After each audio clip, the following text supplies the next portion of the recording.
In this video, I'll show you how to create a new Apple account step by step. I'll walk you through the entire process, from entering your personal information and creating a password to verifying your email address and phone number.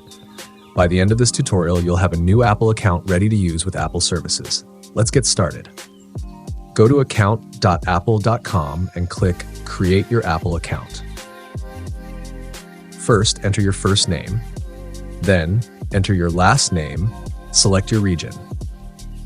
Enter your date of birth. Next, enter your email address. This primary email address will be used to sign in to your Apple account. Next, create a strong password for your account. Then, enter your phone number. Finally, enter the characters shown in the image and click Continue.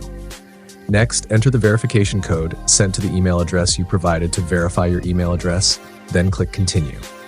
After that, enter the verification code sent to the phone number you provided to verify your phone number, then click Continue. Once you've verified your email address and phone number, your Apple account is ready to use. You can now sign in with your new Apple account and access the App Store and other Apple services. Thanks for watching, and I'll see you in the next video.